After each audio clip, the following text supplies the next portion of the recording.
छोटे से छोटे जीव के प्रति दया करने वाला अपना धर्म है कि नहीं है? बोलो। जब एक छोटे से छोटे जीव के ऊपर दया करने वाला अपना धर्म है, तो जगत जननी हम सबको मां के समान दूध देने वाली गो माता के ऊपर हम लोगों को दया क्यों नहीं आती? जरा बताइए। गो माता के ऊपर दया हमको क्यों नहीं आती? जरा मुझे उसका उत्तर दीजिए। जब एक छोटे से छोटे कीड़े मकोड़े के वध पर हम लोगों को इतना कष्ट होता है, तो सरेआम गाय काटी जाती है, हम लोगों को दया क्यों नहीं आती है? हम लोगों का वो मानव धर्म कहां चला जाता है? हम लोगों के मन की करुणा कहां चली जाती है? जरा बताइए। जब मारते पीटते कसाई गाय को पकड़ करके ले जाते हैं, उस समय हम लोगों की दया कहां चली जाती है? शिवाजी महाराज की जय, शिवाजी महाराज की जय बोलने वाले जवान लोग उस समय कहां सो जाते हैं? क्या उस समय वे भूल जाते हैं कि शिवाजी महाराज कौन थे? अपनी बाल्य अवस्था में, अपने बचपन में जिन शिवाजी महाराज ने कसाई गाय को पकड़ करके ले जा रहा था, तो उसको कहा गाय छोड़ दे, उसने नहीं छोड़ा, तो उन्होंने क्या उसका हाथ तक काट डाला था। मेरे भाई बहन, आप इस प्रकार का हिंसक व्यवहार करें, यह मैं नहीं कहता हूं, लेकिन आप गाय को कसाई तक पहुंचने ही नहीं दें, ऐसा कुछ काम करें, यह मैं कहता हूं।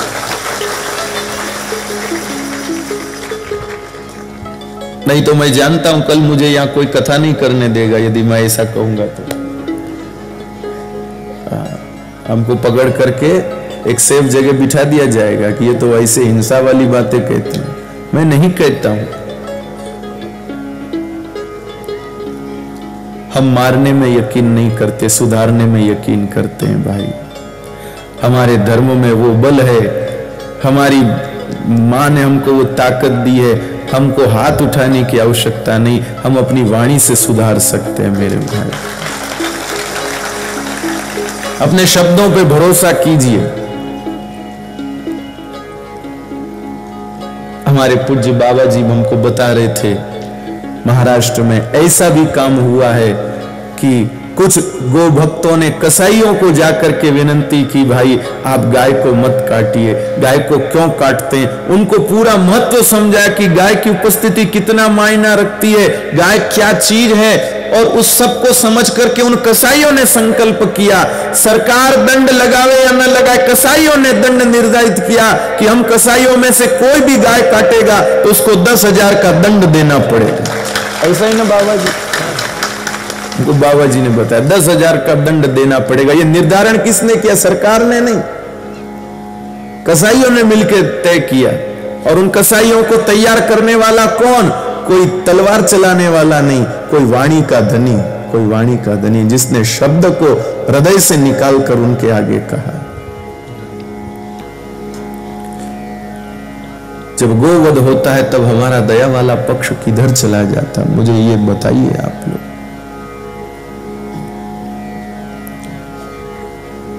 हमारी करुणा कहां चली जाती है?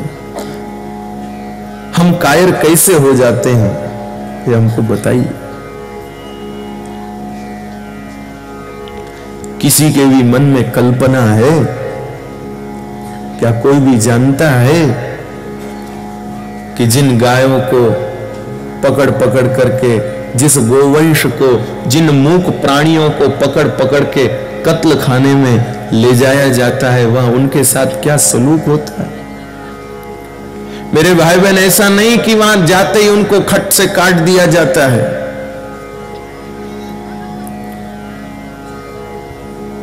उनको सबसे पहले 4-5 दिन तक भूखा रखा जाता है।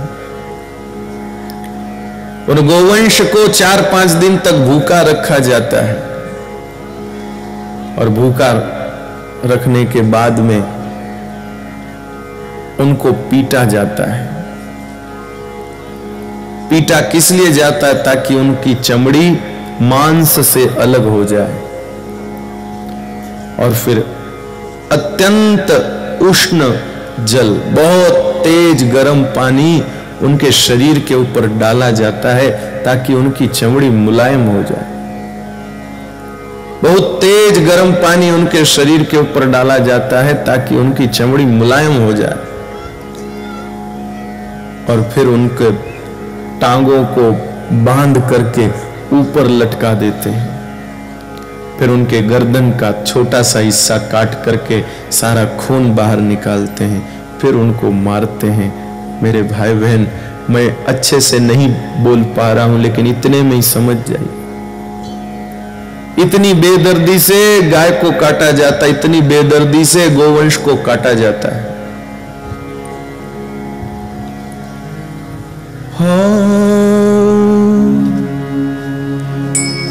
जब जाऊं कसाई खाने, चाबुक से पीटी जाती, उस उबले जल को तन पर मैं सहन नहीं कर पाती। जब यंत्र मौत का आता, मैं हाय हाय चिल्लाती, मेरा कोई साथ न देता, यहाँ सबकी प्रीत पहचानी। ऐ हिंद देश के लोगों, मेरी सुन लो करुण कहानी। क्या है अपराध हमारा, जो काटे आज कसा।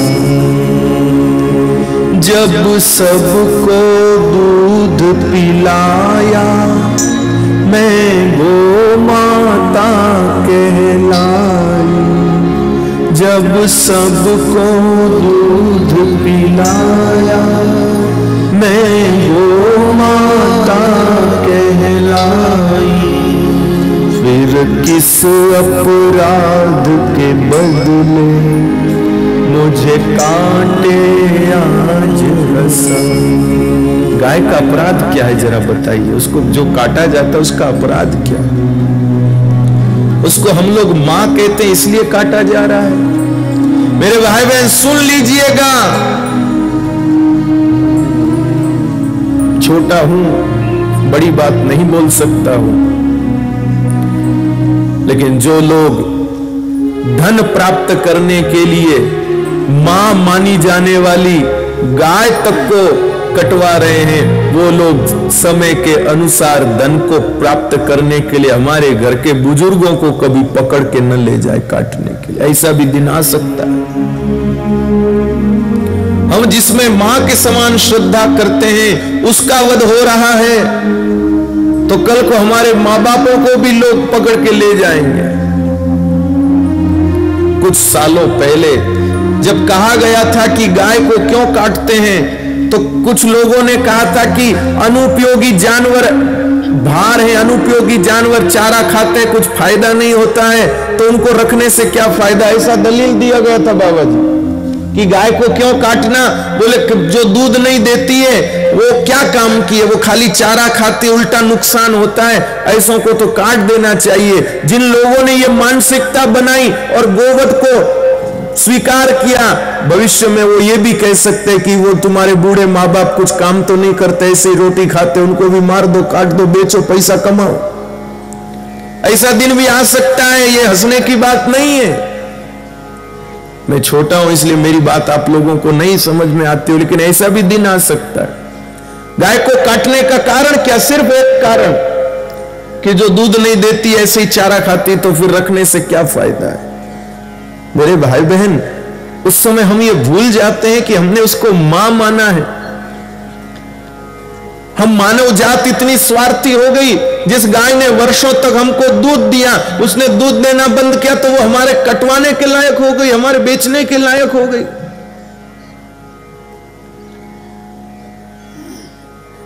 मेरे भाई बहन, यहां जितने लोग बैठे हैं,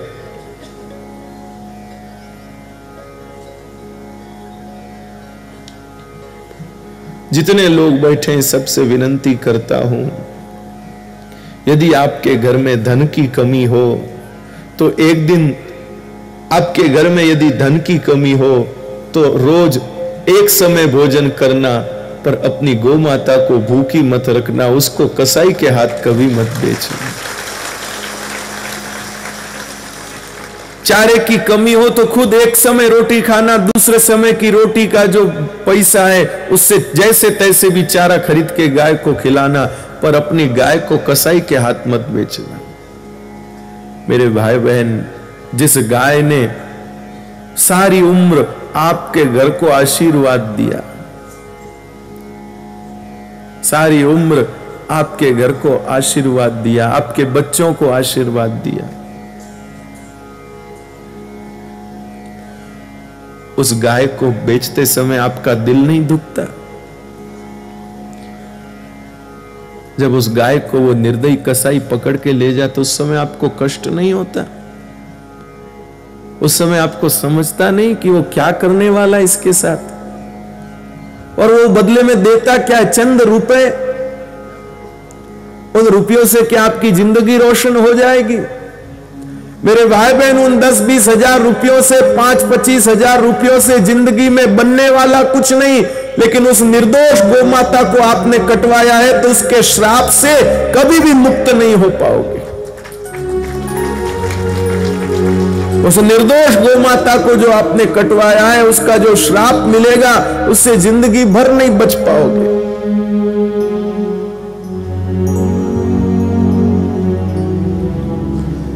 मेरे भाई बहन, किसी भी निरपराध प्राणी को मत मारिए, किसी भी निर्दोष प्राणी की हत्या मत कीजिए। दया तो दिखाइए थोड़ी। आदमी है, थोड़ा मनुष्य है आप लोग, आपकी दया की प्रवृत्ति कैसे चली जाती?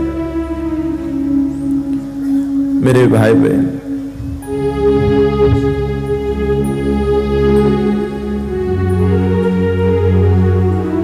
अपने आसपास के बहुत सारे क्षेत्रों में कत्ल खाने चलते हैं, ऐसा मुझे बहुत लोगों ने बताया है। मेरे भाई बहन,